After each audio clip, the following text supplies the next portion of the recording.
Hey, what's up guys? With the death of the Note 7 and the lack of worthy stylus competition, the Note 5 still remains a top player in the game, but it's over a year old, and in the tech world, a year is a long time. So is it still relevant? The Note 5 still possesses some beefy specs for a smartphone. It has the in-house Exynos 7420 octa-core processor, 4GB of RAM, 32 and 64GB variants with no expandable storage, a 3000 mAh non-removable battery, a 5.7-inch Super AMOLED Quad HD display with a resolution of 1440 by 2560 and a pixel density of 515 pixels per inch. And of course, the S Pen. On paper, the Note 5 is still an absolute beast of a smartphone, but how much of a difference in performance is there between the Note 5 and the Note 7? There are a number of speed comparison videos between the two devices, and in most of the ones I've seen, they're almost at neck and neck. In some cases, the 5 would actually beat the 7.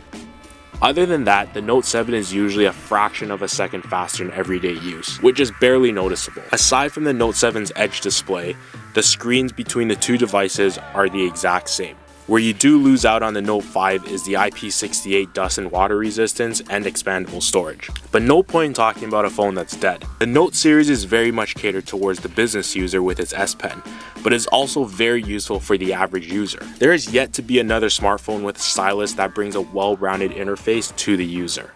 There are three main features that I find super useful with the S Pen. The one I use probably on a daily basis is just an action memo for various reasons. Whether it's to remind me to do something, a list, or a note, the action memo allows me to write it down on the fly. Some might say, well, why not just use Google and verbally set a reminder? I used to do this, but I found that a lot of times I'll get the reminder and then I'll just discard it and then forget. With the memo, I can pin it to my home screen and it'll always be right there reminding me until I delete it.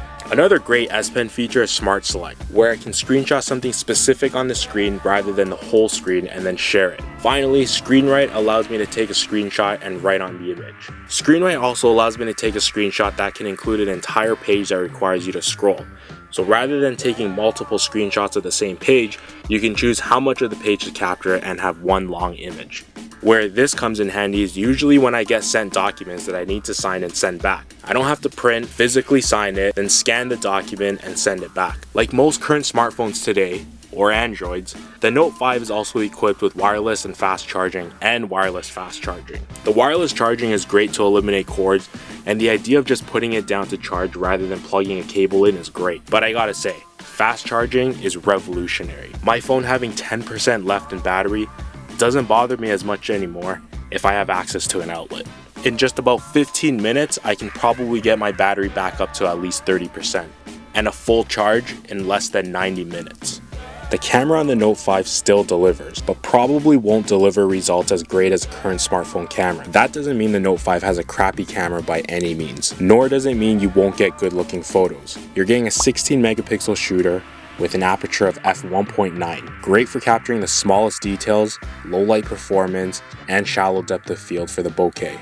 It also has optical image stabilization for capturing stable video and avoiding blurry photos. Launching the camera with a quick double tap of the home button is great if you need to quickly capture something in the moment. You can shoot 4K videos, slow motion videos, time lapse, and the list goes on. For photography, there's also a pro mode that gives you full control of the camera from shutter speed to white balance. Samsung also started rolling out the Note 7's Grace UI to Note 5 users in South Korea. The update brings the Note 7 software features over to the Note 5 such as ultra power saving mode, blue light filter, and wide selfie mode, just to name a few. There's no word on if and when it'll be available to the rest of the markets, but you can probably still expect to find it somewhere. That's pretty much how I've still managed to survive with the Note 5 still being over a year old.